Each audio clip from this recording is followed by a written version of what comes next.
but her pale cheeks had gained a little color and her eyes were a sparkling blue. The bizarre scene played out with Early and me sitting at the little white kitchen table, eating chicken and dumpling soup and, strangely enough, blueberry jam on biscuits. I hadn't seen any chickens in the yard, and considering how old and frail Mrs. Johansen was, and how secluded her home was in the overgrown maze of bush and bramble, I couldn't imagine how she kept herself from starving. But she didn't offer any explanation, and of course, Early led the conversation. We were looking for a bear. Have you seen any around here? Oh, I can't say that I have, but Martin here is a fine one for tracking. Now that he has his shiny new rifle, he goes out for hours and hours. Her face grew a little drawn. All the neighbors have been so worried. They kept trying to tell me that something must have happened to Martin because he'd been gone for so long.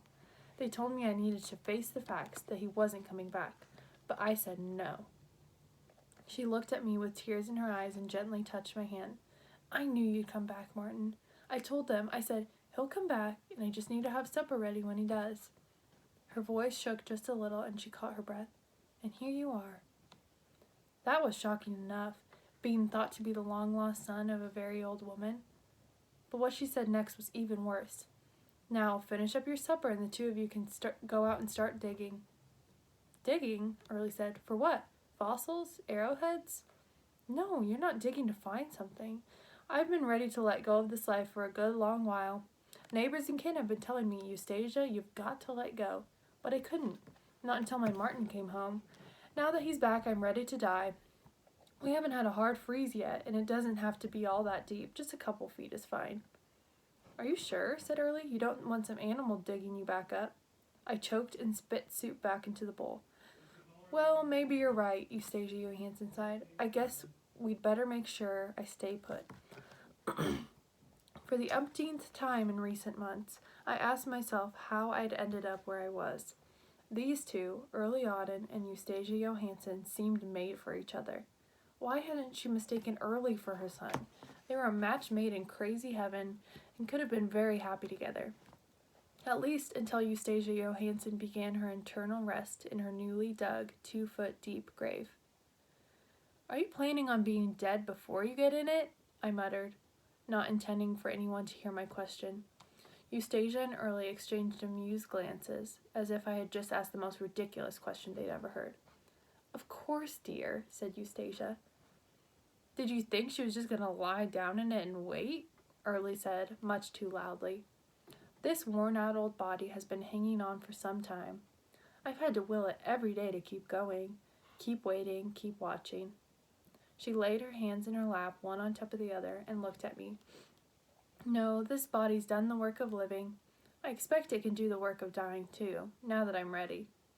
Early slathered a little more blueberry jam on the last of his biscuit and gulped it down. Are you ready, Jackie? We need to start digging. I opened my mouth, but nothing came out. Partly because I couldn't think of a thing to say, and partly because Eustasia Johansen started giving Early instructions on where the shovels were and where she wanted her grave. There are 2 good shovels in the tool shed, and of course I'd like to be buried next to Martin's father, over by that sycamore tree. He was a Civil War hero, you know.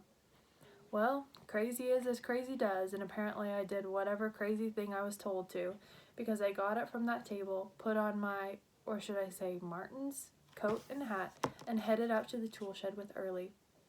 It took a few minutes of rooting in and around the shed to find the shovels amid the mess of chopped wood, rusted out oil cans, cigarette butts, and broken garden tools. We eventually found 2 weather-beaten shovels and, as directed, made our way to the old sycamore tree next to a grave marked Colonel Jacob Johansen. The marker was ready and waiting with Eustasia Johansen's name and date of birth, July 14th, 1845. Even I could do the math. She was 100 years old. The rain had stopped, and I watched as Early put foot to shovel, driving the blade into the wet ground, clearing out the first chunk of Eustasia Johansen's grave. I admit I joined in, but only to make it look like as if we were both duly occupied, and the work helped us warm up in the cold of the evening. Plus, I hoped the sounds of shovels would drown out what I had to say. "Early," I said, determined to get his attention. "Early? What? Is something wrong with your shovel? Here, you can use this one." "Yes, there's something wrong with my shovel. It's digging a grave for a woman who's not even dead yet." "I know she's not dead yet, but she's ready. Her worn-out old body has been hanging on for some time," he said, repeating what he'd heard Eustacia Johansson say earlier. "But she's not dead. You can't just decide one day that you're ready to die and have it happen." Early seemed to think this over, letting the wheels in his brain examine the idea from this way and that. Maybe not. Finally, I was getting through. "But she's not telling her body to die. She's just done telling it to keep living. You're back, and that's all she's been living for." "But Early, I'm not her son. She's old and confused. I'm probably the same age as Martin was back then, and I must look like him, but I have a mother." I caught myself at the use of the word have, present tense. That was wrong. Or was it? When you have a mother and she dies, is she still and always your mother? In the present tense? The strokes of my shovel grew deeper. The pile of dirt being flung off to the side grew in inverse proportion to the hole Early and I were now standing in, up to our shins. My breathing grew rapid and sweat dripped down my back. "But if you're not Martin," Early studied his shovel in front of himself, "then she has to go back to waiting again. She'll keep waiting and making her body hang on, even though she's ready." I continued digging, now feeling a strange sense of responsibility sinking in as I thought about what Early had said. Eustacia Johansson was ready. Anyone could see that. Everything about her ancient self gave evidence to it. Her skin, wrinkled and transparent, covering her body like a thin shroud that has been washed and dried more times than it can bear.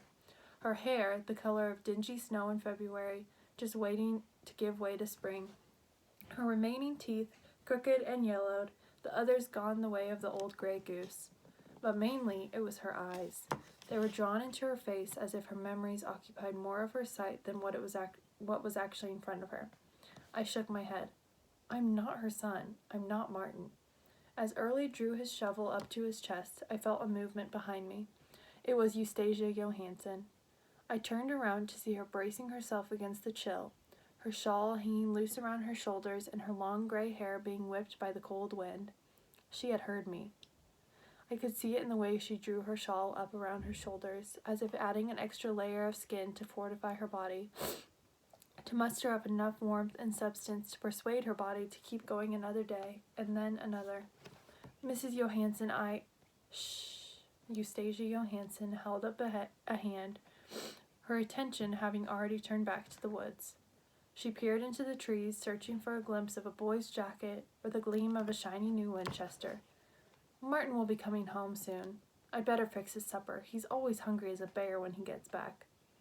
She walked a little ways toward the dense maze of trees and shrubs, searching again. I set my shovel down against the sycamore tree, and Early followed suit. Once again, it was time for us to leave. We had to go back to the house and get our packs from the porch. Our clothes and jackets hung by the fireplace, nearly dry, and we changed, neither of us saying a word. We emerged from the little house, ready to resume our journey, but first, Early went to Eustacia Johansson and did what I did not have the courage to do. He placed an extra shawl around her shoulders, pulling it tight under her chin. "Thank you, boys. I hope you can come back and visit soon. Martin will enjoy making your acquaintance." She turned and walked back to the house. Somehow, as Early and I forced our way back into the brambly woods, the maze that had drawn us in seemed to loosen its hold, and the path emerged a little clearer than before.